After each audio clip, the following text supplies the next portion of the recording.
Le président de la République reçoit en audience le vice-président du Conseil présidentiel libyen.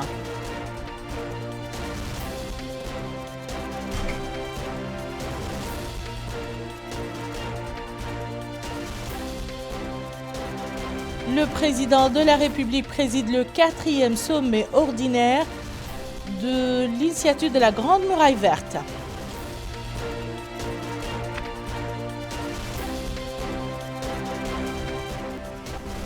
Lancement du prix du président de la République de la récitation et de la compréhension des précis au programme dans la Mahadra mauritanienne sur l'ensemble du territoire national. Madame, Monsieur, bonsoir et bienvenue dans le journal. Pour se prémunir de la Covid-19, faites-vous vacciner et respectez les mesures barrières. Nous ouvrons ce journal avec les activités du président de la République, M. Mohamed El Cheikh El Ghazouani, qui a reçu aujourd'hui au palais présidentiel à Nouakchott en audience M. Abdallah Hussein Al-Lafi, vice-président du conseil présidentiel libyen.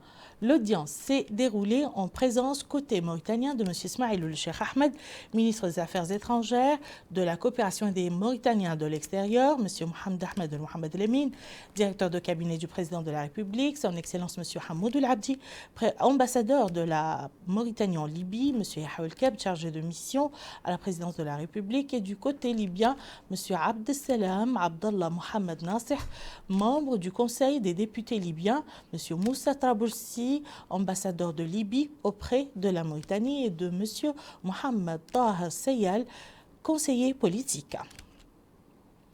Le président de la République, M. Mohamed El Cheikh El Ghazouani, président en exercice de l'Agence panafricaine de la Grande Muraille Verte, a présidé aujourd'hui via les technologies de communication vidéo les travaux du 4e sommet ordinaire de l'Agence de la Grande Muraille Verte. Écoutons le discours du président lors de la clôture de ce sommet. Excellence Monsieur Emmanuel Macron, président de la République française, président du One Planet Summit, Excellence Monsieur Moussa Faki Mohamed, président de la Commission de l'Union africaine,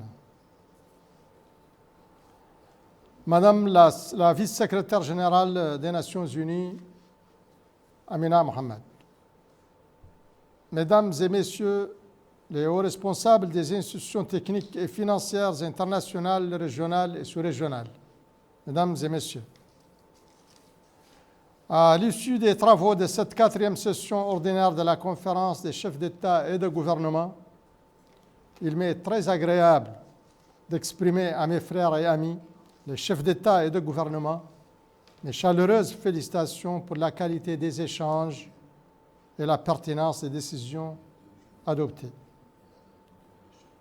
Tout comme je salue l'engagement renouvelé de nos partenaires techniques et financiers à accompagner encore plus efficacement la mise en œuvre de la Grande Muraille Verte, et j'invite par la même occasion les États membres à entreprendre rapidement les actions nécessaires à la traduction des engagements financiers annoncés en projets concrets. En outre, je voudrais féliciter le nouveau secrétaire exécutif de l'Agence panafricaine de la Grande Muraille Verte, Dr Brahim Saïd, et lui souhaiter plein succès dans ses nouvelles fonctions, tout en remerciant le secrétaire exécutif sortant de l'agence, le professeur Abdoulaye Dia, pour l'excellent travail qu'il a accompli durant son mandat. Enfin, et en votre nom à tous, je salue le choix de la République fédérale du Nigeria pour assurer la présidence de la conférence des chefs d'État et de gouvernement. Nous lui souhaitons plein succès et lui réitérons notre engagement à lui apporter tout notre soutien pour mener à bien sa mission. Sur ce, je déclare close la 4e session ordinaire de la conférence des chefs d'État et de gouvernement de l'Agence panafricaine de la Grande Muraille Verte. Je vous remercie. Le communiqué final de la 4e session ordinaire de la conférence des chefs d'État et de gouvernement de l'Agence panafricaine de la Grande Muraille Verte a été lu par son secrétaire exécutif, M. Abdoulaye Dia. Le communiqué a remercié les invités de marque et a pris bonne note de leur engagement dans la mise en œuvre de la Grande Muraille Verte, programme emblématique et pertinent salué par tous comme un modèle de solution pour asseoir durablement la résilience de l'écosystème et du développement économique des communautés locales dans le Sahel. Les 12 pays membres de cette initiative,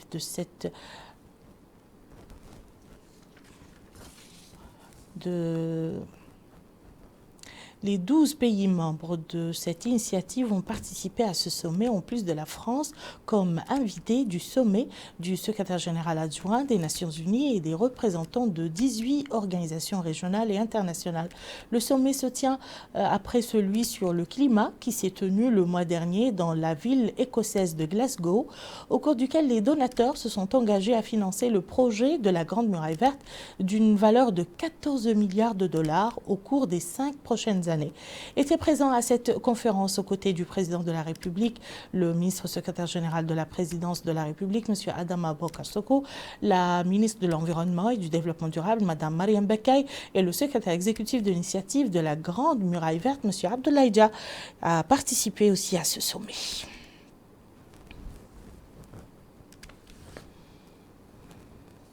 Le président de la République avait prononcé un discours d'ouverture à l'occasion de ce sommet ordinaire. Écoutons-le. Excellences, Messieurs les chefs d'État et de gouvernement, Excellences, Monsieur Emmanuel Macron, président de la République française, Excellences, Madame la secrétaire générale adjointe des Nations Unies, Excellences, Monsieur le président de la Commission de l'Union africaine, Mesdames et Messieurs les représentants des institutions internationales, régionales et sous-régionales, Mesdames et Messieurs, je tiens d'abord à adresser mes plus sincères remerciements aux chefs d'État et de gouvernement, ainsi qu'au président de la Commission de l'Union africaine, pour la participation à cette 4e session ordinaire de la conférence des chefs d'État et de gouvernement de l'Agence panafricaine de la Grande Muraille Verte, ainsi que pour leur leadership et les efforts continus qu'ils n'ont cessé de déployer en vue de réaliser la Grande Muraille Verte. Cette initiative que nous avons créée ensemble en vue de soutenir un développement intégré, inclusif et durable des territoires ruraux constitue une réponse ambitieuse et tout à fait appropriée aux multiples défis climatiques, environnementaux et socio-économiques auxquels nos pays font face. En effet, la restauration de la gestion durable des écosystèmes terrestres contribue efficacement à la conservation de la biodiversité, à la lutte contre les changements climatiques et à la réduction de la pauvreté et des inégalités. Malgré des ressources limitées, nous sommes parvenus, au cours de cette décennie de mise en œuvre de notre initiative, à enregistrer de précieux résultats. Nous avons développé des techniques de restauration des terres, soutenu des initiatives de valorisation des ressources naturelles et créé des employés verts. Nous avons administré la preuve qu'il était possible de construire une dynamique de développement durable à l'échelle des territoires ruraux. Nous restons cependant conscients des améliorations qu'il nous reste à faire, notamment en matière de gouvernance, de renforcement des capacités techniques et de coopération régionale et d'intégration des recherches scientifiques. Excellences, Mesdames et Messieurs, face à l'accélération de la crise climatique et la persistance de la pandémie Covid-19, qui a affaibli le tissu économique de nos pays et la résilience de nos populations, les objectifs de la Grande Muraille Verte demeurent plus que jamais d'actualité. C'est pourquoi ils doivent faire partie intégrante des plans de relance économique des politiques climatiques et des stratégies de la préservation de la biodiversité. C'est en protégeant nos forêts, en restaurant nos écosystèmes et en développant les énergies renouvelables que nous pourrons contribuer à maintenir l'équilibre du système climatique et à renforcer la résilience face aux catastrophes naturelles et sanitaires. Excellences, Mesdames et Messieurs, il va nous falloir maintenant, sur le terrain, accélérer et élargir les interventions de la Grande Muraille Verte. Pour cela, nous devons approuver rapidement notre projet de plan décennal d'investissement prioritaire qui vise notamment à restaurer 100 millions d'hectares de terres dégradées, à stocker 250 millions de tonnes de carbone et à créer 10 millions d'emplois verts productifs à l'horizon 2030. La mise en œuvre de ce plan nécessitera la mobilisation de près de 17 milliards de dollars. Aussi, nous devons, individuellement et collectivement, renforcer nos efforts de plaidoyer, tant au niveau bilatéral que multilatéral, afin que les institutions internationales nous accompagnent de manière plus efficace, à travers des financements plus importants, mieux ciblés et n'induisant pas un accroissement excessif de l'endettement de nos pays. Dans ce cadre, nous nous félicitons de la coalition internationale qui s'est formée à l'issue du One Planet Summit sur la biodiversité, organisé par la France le 11 janvier 2021 à Paris, en partenariat avec les Nations Unies et la Banque mondiale. Je souhaite ici renouveler nos vifs remerciements à son Excellence, M. Emmanuel Macron, président de la République française, ainsi qu'à tous nos partenaires financiers. Un montant de 19 milliards de dollars a été annoncé dans le cadre d'initiative de l'accélérateur de la Grande Muraille Verte pour la période 2021-2025.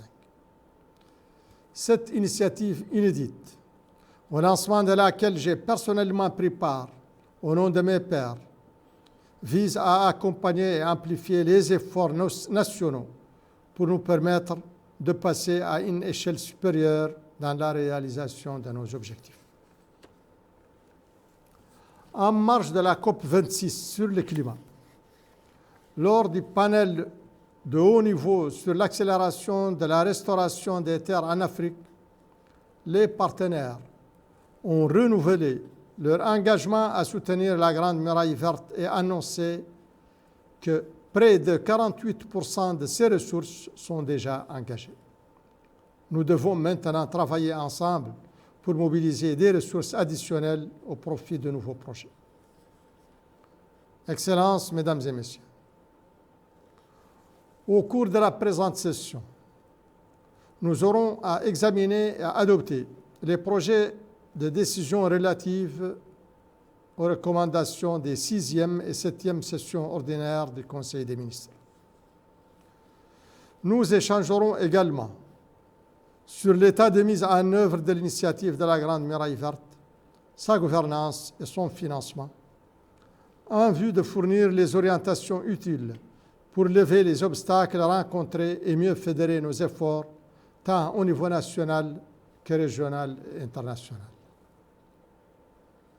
Tout en réaffirmant une nouvelle fois notre solide engagement à lutter contre la désertification et les changements climatiques, en vue d'améliorer la résilience de l'économie locale et d'assurer la sécurité alimentaire dans la région du Sahel, je déclare ouverte la 4e conférence des chefs d'État et de gouvernement de l'Agence panafricaine de la Grande Muraille Verte. Je vous remercie. et la ministre de l'Environnement et du Développement durable, Madame Mariam Bakay, présidente du Conseil des ministres de l'Agence panafricaine de la Grande Muraille Verte, a soumis une communication relative aux travaux et aux recommandations de la 7e session ordinaire du Conseil des ministres tenue le 29 juillet 2021 à Nouakchott. La ministre a précisé que les travaux du Conseil ont porté sur les réalisations de la Grande Muraille Verte, les ressources et la gestion budgétaire, des questions institutionnelles de l'agence panafricaine et la problématique du financement de la Grande Muraille Verte. La ministre a indiqué que le Conseil des ministres a examiné et adopté les programmes et rapports d'activité technique ainsi que le budget et rapport d'exécution budgétaire des exercices 2019-2020, dont un large aperçu sur le bilan global de la décennie 2011-2020 d'activité. Intense activité de la Commission des finances de l'Assemblée nationale qui a consacré la réunion qu'elle a tenue hier à Nouakchott sous la présidence de M. El Bekkay Ould Abdelkader Ould Lurhou, son président, à la présentation et l'examen du budget du ministère des Affaires islamiques et de l'enseignement originel au titre du projet de loi de finances initiale pour l'exercice 2022. Au cours de la réunion, la Commission a suivi un exposé du ministre des Affaires islamiques et de l'enseignement originel, M. Daoud Amar Talib, détaillant les différents chapitres du budget et les domaines de dépenses. Le budget du ministère des Affaires islamiques et de l'enseignement originel pour l'exercice 2022 se chiffre à 730 949 557 émerus. Cette même commission de l'Assemblée nationale a consacré sa réunion qu'elle a tenue aujourd'hui sous la présidence de son président, M. El Bekkay Ould Abdelkader Ould Lurhou, à la discussion du budget du ministère de l'Équipement et des Transports dans le cadre du projet de la loi des finances initiales de l'année 2022. Lors de cette réunion, la Commission a suivi un exposé présenté par le ministre de l'Équipement et des Transports, M. Mohamed Ahmed Hamid, dans lequel il a passé en revue les principales lignes de ce budget. Le budget du ministère pour l'exercice 2022 se chiffre à 828 915 109 MRU. Hier, la Commission des finances de l'Assemblée nationale a consacré la réunion qu'elle a tenue sous la présidence de M. El Bekkay Ould Abdelkader Ould Lurhou, son président, à la présentation de l'examen du budget du ministère de l'Enseignement et de la Recherche scientifique dans le rapport de loi de finances initiale pour l'exercice 2022. Au cours de la réunion, la Commission a suivi un exposé de la ministre de l'Enseignement et de la Recherche scientifique, Mme Amal Sidi Ould Cheikh Abdallahi, détaillant les différents chapitres du budget et leurs domaines de dépenses. Le budget du ministère de l'Enseignement et de la Recherche scientifique pour 2022 se chiffre à 1 526 472 780 MRU. Le ministre des Affaires étrangères, de la coopération et des Mauritaniens de l'extérieur, M. Ismaïl Ould Cheikh Ahmed, s'est entretenu aujourd'hui au siège de son département avec une délégation de haut niveau du Conseil présidentiel libyen. Les relations de fraternité et de coopération entre les deux pays frères étaient au menu des discussions. Le point avec Bokal Baylaba. Le renforcement des relations de fraternité et de coopération entre la Mauritanie et la Libye est au centre de cette rencontre. Il a été aussi question des moyens de dynamiser ces relations dans divers domaines pour répondre aux aspirations des deux peuples frères. Et à cette occasion, le ministre des Affaires étrangères, de la coopération et des Mauritaniens de l'extérieur, Ismaïl Cheikh Ahmed, a réaffirmé la ferme position mauritanienne de soutenir la voie politique de transition en Libye et de soutenir tout ce qui préserve l'unité et la souveraineté de ce pays pour lui permettre de restaurer son rôle régional et continental. À son tour, le vice-président du Conseil présidentiel libyen, Abdallah Hussein El-Lafi, s'est appesanti sur les excellentes relations de fraternité et de coopération entre les deux pays. Il a en outre salué le soutien constant de la Mauritanie pour une transition politique réussie dans son pays, soulignant que ce soutien s'inscrit dans la droite ligne des efforts de la Mauritanie pour la stabilité régionale. À noter que les deux parties ont également discuté de toutes les questions régionales d'intérêt commun.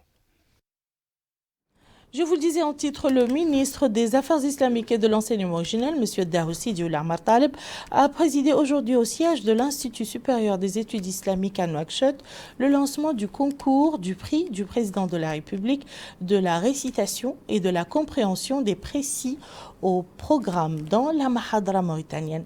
Abdul Adamaba nous en dit plus. C'est à partir du siège de l'Institut supérieur des études islamiques à Nouakchott qu'a été lancé le concours du prix du président de la République de la création et de la compréhension des précis au programme dans la Mahadra mauritanienne. Cette année, le nombre des participants à ce concours annuel a atteint 340 candidats, dont 97 à Nouakchott. L'occasion pour le ministère des Affaires islamiques d'indiquer que ce concours s'inscrit dans le cadre du programme de son Excellence le Président de la République, M. Mohamed Cheikh Al-Ghazouani, qui accorde un intérêt particulier à la Mahadra mauritanienne et à la réhabilitation de son rôle historique dans la diffusion de l'islam modéré et exempt des impuretés du fanatisme et de l'extrémisme. Il a précisé que le concours est organisé au niveau de toutes les capitales de wilaya du pays sous la supervision du ministère des Affaires islamiques et de l'enseignement originel en coordination avec l'Association des Oulémas de Mauritanie en vue de la présélection des 3 meilleurs lauréats de chaque wilaya qui participeront à la phase finale du concours à Nouakchott. La cérémonie de lancement du concours s'est déroulée en présence du secrétaire général du ministère, du conseiller chargé de la communication, du wali de Nouakchott-Ouest, en plus de plusieurs cadres du ministère et des autorités administratives et sécuritaires de la wilaya. Le ministère de l'Éducation nationale et de la réforme du système éducatif a organisé ce matin dans la capitale Nouakchott un atelier de formation au profit des formateurs, des enseignants de l'éducation de base. Les matières de formation comprenant l'arabe et le français, l'arithmétique, en plus de l'éducation civique. Mohamed El-Khattat. C'est dans le souci d'élever le niveau de l'éducation, de la qualité de ses résultats et des compétences des enseignants qu'intervient cet atelier de formation de formateurs, des enseignants du fondamental, profitant à 89 formateurs parmi les écoles nationales des instituteurs et les inspecteurs de l'enseignement fondamental. Le ministre de l'Éducation nationale et de la réforme du système éducatif, M. Mohamed Melhaïnin Ould-Ayi, qui a supervisé le lancement de cet atelier, a indiqué qu'il s'inscrit dans le cadre de la mise en œuvre du projet d'appui à l'éducation de base financé par la Banque mondiale et qui englobera les matières de base, notamment l'arabe, le français, les mathématiques et l'éducation générale qui est une matière et dont l'enseignant a à accomplir sa mission. Le ministre a précisé que le renforcement des compétences des enseignants et l'amélioration de la gouvernance de l'école sont les principaux piliers de la réforme que le secteur s'attelle à réaliser. Et c'est pourquoi, dit-il, la stratégie de développement des ressources humaines repose entre autres sur la réforme de la formation de base des enseignants pour garantir la qualité de leurs résultats, la création d'un système solide et durable de formation continue pour les enseignants présents sur le terrain, la distribution optimale et l'exploitation rationnelle des ressources humaines, ainsi que l'amélioration des primes et gratifications, tout en œuvrant à mettre les enseignants dans les meilleures conditions morales et matérielles pour rendre la profession d'enseignant plus attractive. L'atelier, qui dure 3 jours dans sa première phase, cible plus de 2800 élèves enseignants formés, en attendant d'être généralisé à tous les enseignants formés dans les écoles nationales des instituteurs. Autre activité des membres du gouvernement, celle supervisée par le ministre de l'Emploi et de la formation professionnelle, M. Taleb Ould Ahmed, à la Chambre du commerce, de l'industrie et de l'agriculture de Mauritanie. Cette institution a lancé aujourd'hui à Nouakchott une session de formation au profit de 300 jeunes Mauritaniens dans les domaines du bâtiment, de l'électricité, du froid industriel et de l'énergie renouvelable. Commentaire signé Bokar Baylaba.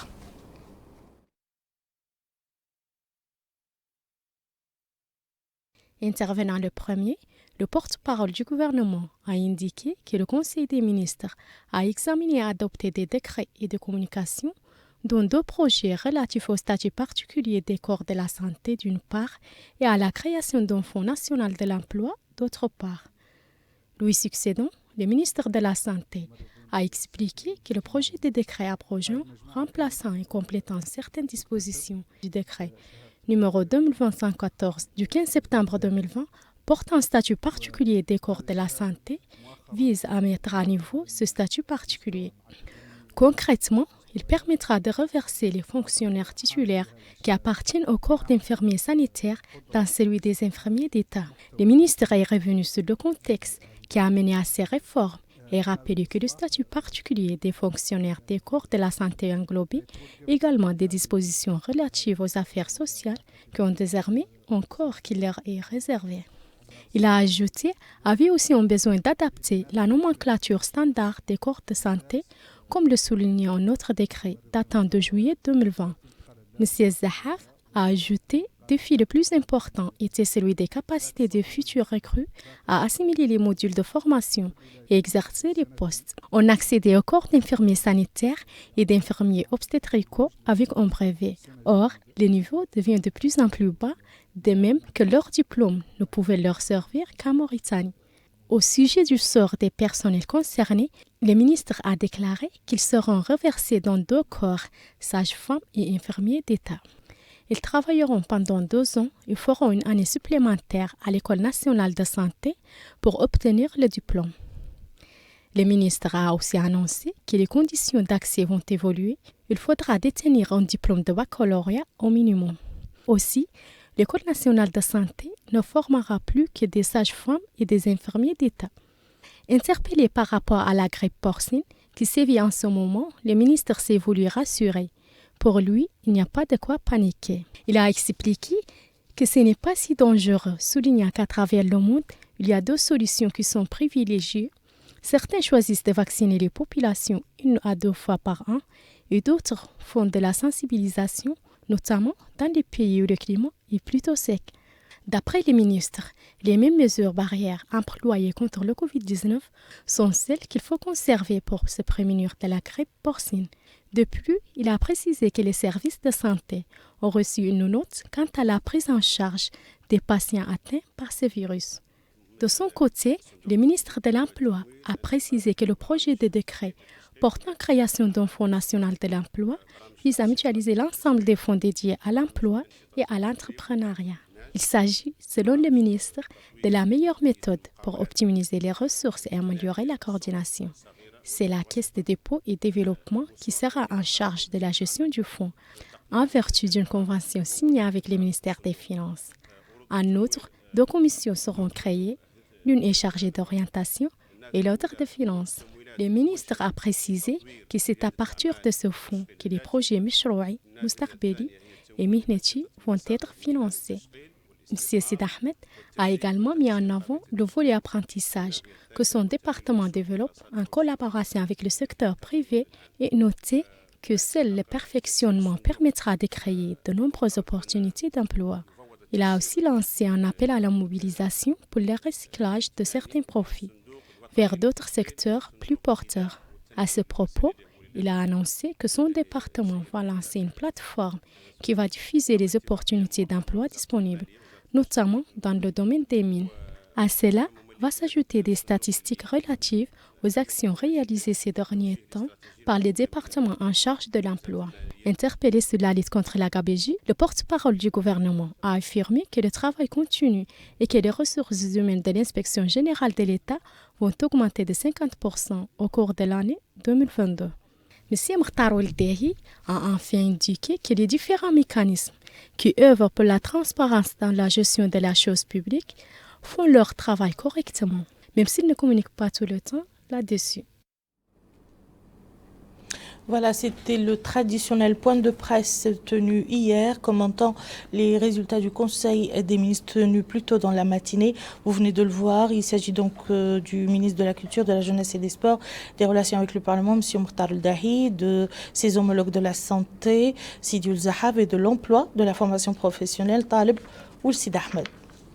Activité des membres du gouvernement, celle supervisée par le ministre de l'Emploi et de la formation professionnelle, M. Taleb Ould Sid Ahmed, à la Chambre de commerce, de l'industrie et de l'agriculture de Mauritanie. Cette institution a lancé aujourd'hui à Nouakchott une session de formation au profit de 300 jeunes Mauritaniens dans les domaines du bâtiment, de l'électricité, du froid industriel et de l'énergie renouvelable. Un commentaire signé Bokar Baylaba. Cette session va durer 6 mois, au cours de laquelle 300 jeunes recevront des cours théoriques et pratiques dans leurs spécialités respectives.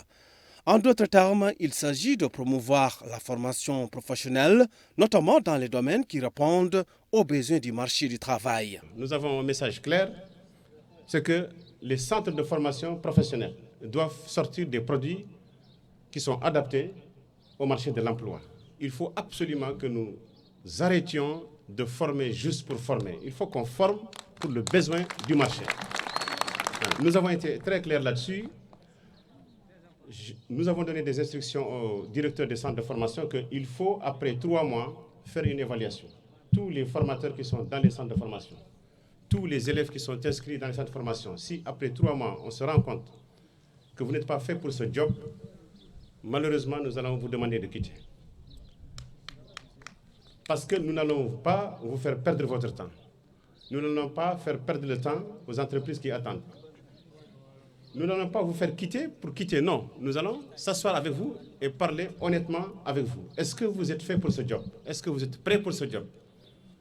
Vous avez entendu tout à l'heure le président du patronat, le président de la chambre de commerce, ils ont été très clairs.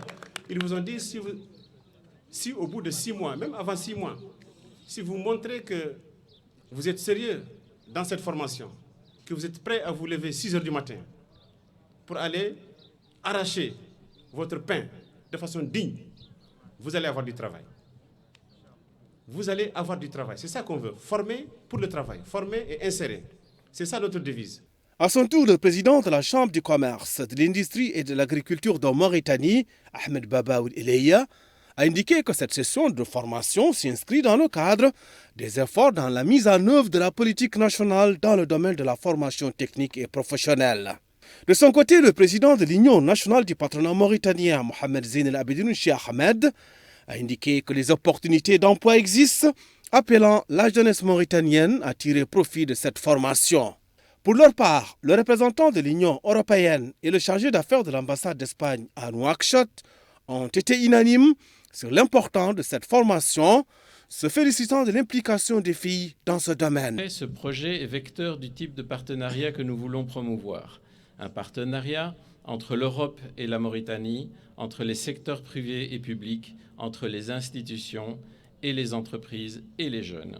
Ces jeunes qui sont l'avenir et même déjà le présent de la Mauritanie. Et je peux que me féliciter également de voir un grand nombre de filles dans le groupe des prochains élèves. Je vous désire le meilleur succès dans la phase de formation que vous commencez maintenant. J'espère que cette phase sera d'abord le début d'un brillant futur professionnel pour les jeunes hommes et femmes qui participent. Et ensuite, le début aussi d'un long chemin de coopération entre la Chambre des îles Canaries, la Chambre de commerce d'Espagne, la Chambre de commerce d'industrie et d'agriculture de la Mauritanie et cette école d'enseignement technique et de formation professionnelle qui nous accueille aujourd'hui de façon magnifique. De son côté, le directeur de l'école d'enseignement technique et de formation professionnelle du bâtiment et des travaux publics de Nouakchott, Mohamed Hamahoula Oul Mayouf, a souligné l'importance de la formation professionnelle. Il a en outre souligné les efforts déployés par l'établissement pour offrir des enseignements de qualité. En définitive, le département de l'emploi estime que le chômage est le résultat d'un manque de qualification, d'où l'importance des professions et des métiers qui peuvent constituer un levier économique de développement permettant de résorber le chômage et de créer des emplois. Activité des membres du gouvernement toujours. Il s'agit du ministre de la Culture, de la Jeunesse, des Sports et des Relations avec le Parlement, porte-parole du gouvernement qui a tenu aujourd'hui à Nouakchott une conférence de presse sur la prochaine édition du Festival des villes du patrimoine qui se tiendra à Ouadane. Le point avec Amina Khalil.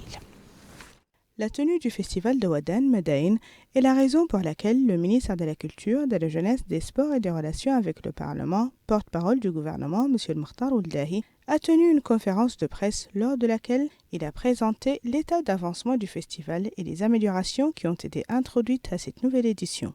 Un événement culturel d'envergure que les pouvoirs publics comptent organiser dans les meilleures conditions. M. Mokhtar Ould Dahi a ajouté qu'une composante développementale est prévue pour cette année. 3 milliards d'ouguiyas sont prévus pour le réaménagement des routes, la promotion et l'expansion des oasis, la mise à disposition de quantités suffisantes d'eau potable pour les habitants de Ouadane. C'est également le cas pour l'éclairage public et les télécommunications tout au long de la route reliant Attar à Ouadane.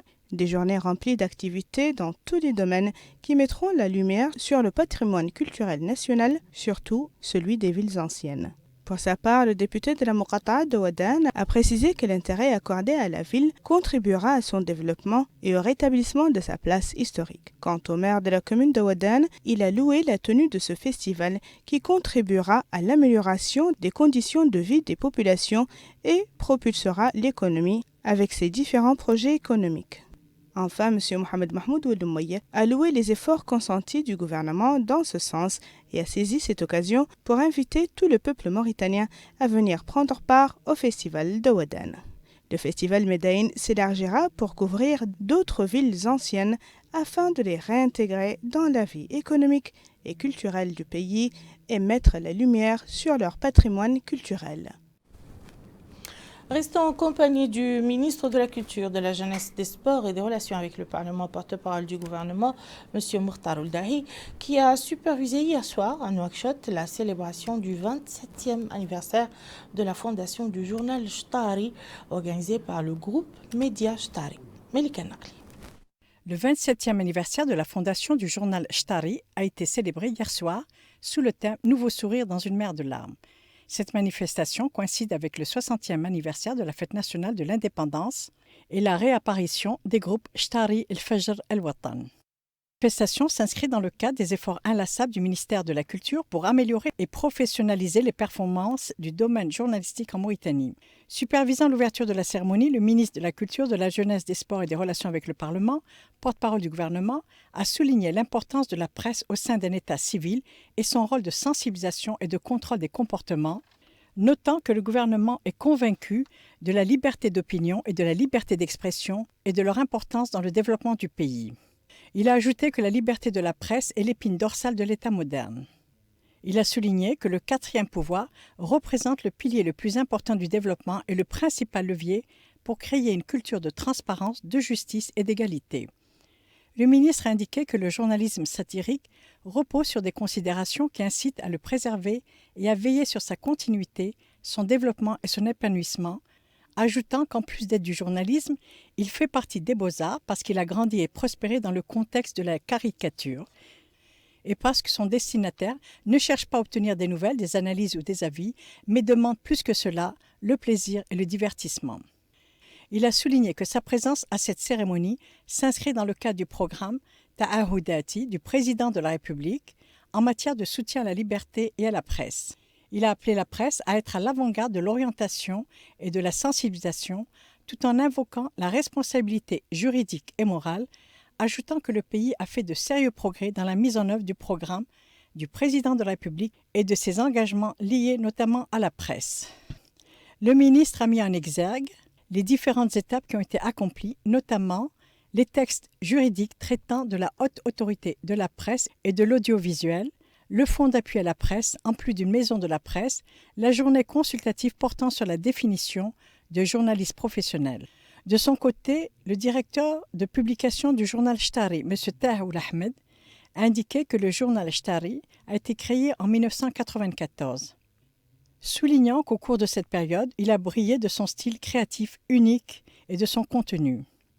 Il a rappelé que le journal est resté pendant cette longue période le porte-parole de la nation avec ses diverses orientations à travers ses personnages sociaux exprimant la voix de toutes les franges de la société. Il a indiqué que Chtari est la mémoire d'une nation et l'histoire d'un peuple. Un large parterre de personnalités de différents horizons ont assisté à cette cérémonie, en l'occurrence le chef de l'opposition démocratique, le président de l'APA, le chef du Parti du Bloc démocratique, et de nombreux écrivains, professionnels des médias, poètes, artistes. Nos forces armées et de sécurité bénéficient d'un nouvel atelier de maintenance des véhicules et du siège de l'unité de surveillance. Il se situe dans la wilaya de Nouakchott Nord et a été inauguré par le chef d'état-major général adjoint des armées, général de division Mukhtar Ould-Shaban. Mohamed Ould-Khattat nous en dit plus. Premier du genre, le bataillon du train a été inauguré aujourd'hui dans le cadre des festivités marquant à la fois le 61e anniversaire et de la création de l'armée nationale et de l'indépendance nationale par le chef d'état-major général adjoint des armées, le général de division Mokhtar Bolle Chaban, accompagné du général de division Saïdou Samba Dia, commandant du 4e bureau, de l'amiral Ahmed Sidi Ben Aouf, commandant du 3e bureau, et le général de brigade Mohamed Wael Taqiyullah, directeur du matériel à l'état-major général des armées. Le bataillon, qui occupe une vaste superficie dans la Moqata'a de Toujounine, relevant de la wilaya de Nouakchott Nord, abrite des hangars servant de parking pour les véhicules, les engins lourds, les engins blindés, les citernes et les bus, ainsi qu'une station d'hydrocarbures et un atelier d'entretien. Au cours de sa présence au siège du bataillon du train, le chef d'état-major général adjoint des armées et la délégation qui l'accompagne ont suivi un exposé sur les missions de ce bataillon spécialisé dans le transport des personnels et des matériels, présenté par le colonel Taqiyullah Abbas ou le cheikh Mohamed Fadel, qui a souligné l'importance de ces nouveaux équipements, lesquels constituent un apport qualitatif pour l'établissement. Passé cet exposé, le chef d'état-major général adjoint des armées a visité les locaux de l'établissement central de réserve générale des matériels et un atelier de maintenance de véhicules qui peut entretenir 4 camions en même temps. La délégation a ensuite inauguré le siège de l'unité de surveillance de l'établissement, écoutant des explications sur les missions de celle-ci, notamment la surveillance à distance de la zone.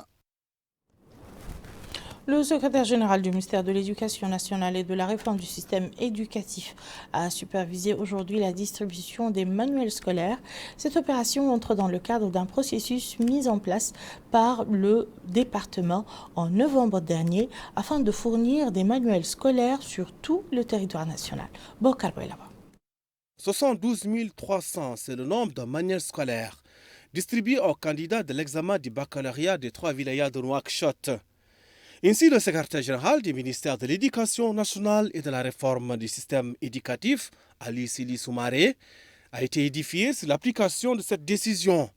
Il s'agit d'une opération qui s'inscrit dans le cadre d'un processus mis en place par le département de l'Éducation nationale en novembre dernier afin de fournir des manuels scolaires sur tout le territoire national. Notre visite consiste à vérifier l'effectivité de l'opération. Effectivement, nous sommes passés dans les différentes salles de classe et nous avons constaté que les élèves ont effectivement reçu les annales. Dans chaque discipline, ils ont reçu les 3 matières principales. C'est une occasion pour nous aussi de leur faire passer un message. C'est que ce n'est pas chaque année qu'on peut élaborer et distribuer des livres. C'est coûteux, ça demande des efforts financiers énormes. Nous avons fait passer le message aux parents d'élèves qui étaient également avec nous. Le président des parents d'élèves de chaque wilaya était avec nous, avec son staff. Et les élèves, bien sûr, aussi le message à faire passer aussi aux enseignants et à l'encadrement pour veiller au bon usage de ces annales pour qu'ils soient récupérés en fin d'année et utilisés pour les années prochaines. De son côté, l'inspecteur général du ministère a déclaré que l'opération était la première de son genre en Mauritanie, ciblant les candidats à l'examen du baccalauréat en lettres originelles, lettres modernes et séries scientifiques de tous les pays. Les élèves ont apprécié à sa juste valeur la décision du ministère de tutelle de mettre à disposition de ces outils pédagogiques en perspective des examens du baccalauréat. Au niveau de la représentation des parents d'élèves, là aussi, la décision de distribuer des manuels scolaires aux candidats du baccalauréat est considérée comme un acte très louable. Pour rappel, les manuels scolaires préparés par des enseignants et professeurs mauritaniens sont fournis par l'Institut pédagogique national grâce à un financement de l'Agence française de développement. À présent, la situation épidémiologique du pays relative au Covid-19 qui a été caractérisée ces dernières 24 heures par 69 nouveaux cas de contamination, 73 guérisons. Ces résultats portent le cumul à 39 408 cas de contamination, dont 37 700 guérisons et 835 décès. À présent, c'est la fin du journal. Je vous en rappelle les principales informations. Le président de la République reçoit en audience le vice-président du Conseil présidentiel libyen.